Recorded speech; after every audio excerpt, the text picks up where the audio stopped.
മറ്റൊരു വാർത്തയിലേക്ക് പോയാൽ റിപ്പോർട്ടർ ബ്രേക്കിംഗ്. മോട്ടോർ വാഹന വകുപ്പിൽ വൻ ക്ഷേമനിധി തട്ടിപ്പ്.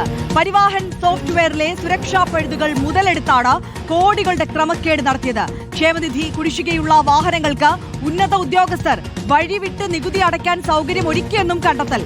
പാലക്കാട്, ആലുവ RTO ഓഫീസുകളിലെ ഉദ്യോഗസ്ഥർക്കെതിരെ ട്രാൻസ്പോർട്ട് കമ്മീഷണർ അടിയന്തര വിജിലൻസ് അന്വേഷണത്തിന് ഉത്തരവിട്ടു. അശ്വിൻ ഡിയേഗോ വിശദാംശങ്ങളുമായി ചേരുകയാണ്. അശ്വിൻ, ഈ പരിവാഹൻ സോഫ്റ്റ്വെയറിലെ സുരക്ഷാ പഴുതുകളുമായി ബന്ധപ്പെട്ടും അതും മുതലെടുത്തുകൊണ്ട് നടക്കുന്ന തട്ടിപ്പിനെ കുറിച്ചുമൊക്കെ നേരത്തെയും പല വാർത്തകൾ നമ്മൾ തന്നെ പുറത്തു കൊണ്ടുവന്നിട്ടുള്ളതാണ്. ഈ തട്ടിപ്പ് അതെങ്ങനെയാണ് നടപ്പാക്കിയത്, നടന്നുകൊണ്ടിരുന്നത്? അശ്വിൻ.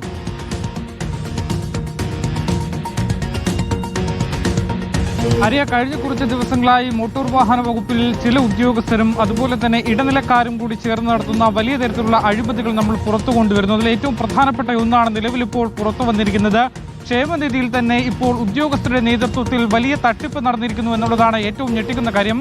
കാരണം സാധാരണഗതിയിൽ ട്രാൻസ്പോർട്ട് വാഹനങ്ങൾ നിരത്തിലിറങ്ങുമ്പോൾ ക്ഷേമനിധി അടയ്ക്കാതെ റോഡ് ടാക്സ് അടയ്ക്കാൻ ആ വാഹനങ്ങൾക്ക് കഴിയില്ല. റോഡ് ടാക്സ് അടയ്ക്കാതെ തന്നെ ഈ വാഹനങ്ങൾക്ക് നിരത്തിലിറങ്ങാനും കഴിയില്ല.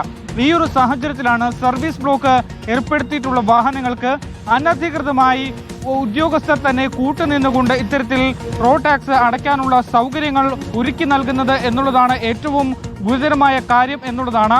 ഇതിന് വലിയ തരത്തിൽ ഉദ്യോഗസ്ഥർ കൈക്കൂലി വാങ്ങുന്നു എന്നുള്ളതാണ് നിലവിലെ കണ്ടെത്തലായി പുറത്തേക്ക് വന്നിരിക്കുകയും ചെയ്യുന്നത്. മാത്രമല്ല, ഉദ്യോഗസ്ഥർ പ്രൊഫഷണൽ ഹാക്കേഴ്സിനെ പോലെ പരിവാഹൻ സോഫ്റ്റ്വെയറിലുള്ള പഴുതുകൾ അത് ഉപയോഗിച്ചുകൊണ്ടാണ് നിയമവിരുദ്ധമായി യൂസർ ഐഡിയും പാസ്വേഡും ഒക്കെ ഉണ്ടാക്കിയ ശേഷം ഇത്തരത്തിൽ ഈ ഒരു തട്ടിപ്പ് അല്ലെങ്കിൽ വെട്ടിപ്പ് നടത്തുന്നത് എന്നുള്ളതാണ് ഇപ്പോൾ കണ്ടെത്തലായി പുറത്തു വന്നിട്ടുള്ളത്. ഇതിൽ ഏറ്റവും പ്രധാനപ്പെട്ടത് പാലക്കാട് ജോയിന്റ് RTO വിനോദ് കുമാറിനെതിരെയാണ് ഈ ഗുരുതരമായിട്ടുള്ള കണ്ടെത്തലുകളിൽ ഒരെണ്ണം. മാത്രമല്ല, ആലുവ SRTO ഹെഡ് അക്കൗണ്ടന്റ് ഷിബുവിനെതിരെയും ഇത്തരത്തിൽ ഒരു അന്വേഷണത്തിലൂടെ വലിയ ക്രമക്കേടുകളാണ് ഈ രണ്ട് ഓഫീസുകളിലും നടന്നിട്ടുള്ളത് എന്നുള്ളതാണ് നിലവിലിപ്പോൾ മനസ്സിലാക്കാൻ കഴിയുന്നത്. മാത്രമല്ല, ദേവികുളം, മാനന്തവാടി, പെരുമ്പാവൂർ, പാല ഓഫീസുകളിലും സമാന രീതിയിൽ കോടികളുടെ തട്ടിപ്പ് നടത്തിയിട്ടുണ്ട് എന്നുള്ളതാണ് നിലവിലെ ഇപ്പോൾ അന്വേഷണത്തിലൂടെ കണ്ടെത്തിയിട്ടുള്ളത്. ഈ ഒരു വിഷയവുമായി ബന്ധപ്പെട്ട് ട്രാൻസ്പോർട്ട് കമ്മീഷണർ അടിയന്തരമായ ഒരു അന്വേഷണത്തിന് നിർദ്ദേശം നൽകിയിട്ടുണ്ട്. ട്രാൻസ്പോർട്ട് കമ്മീഷണറുടെ പ്രത്യേക സ്ക്വാഡായിരിക്കും ഈ സംഘങ്ങൾ പരിശോധന നടത്തുക എന്നുള്ളതാണ്.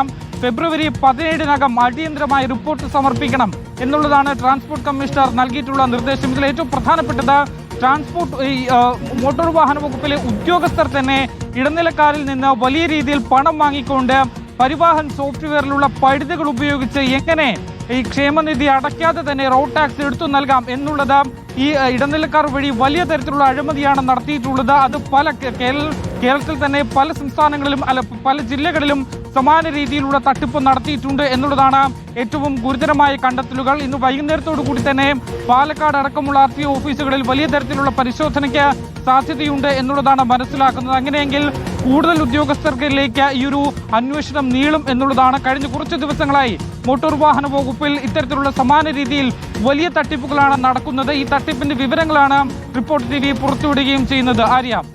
അശ്വിൻ ഡിയേഗോ ആണ് വിശദാംശങ്ങൾ നൽകിയത്. അടിയന്തര അന്വേഷണത്തിനാണ് വിജിലൻസ് ഉത്തരവിട്ടിരിക്കുന്നത്. അന്വേഷണത്തിന്റെ ഭാഗമായി ഇന്ന് തന്നെ പാലക്കാട് RTO ഓഫീസിലടക്കം പരിശോധനയ്ക്കുള്ള സാധ്യതയുമുണ്ട്.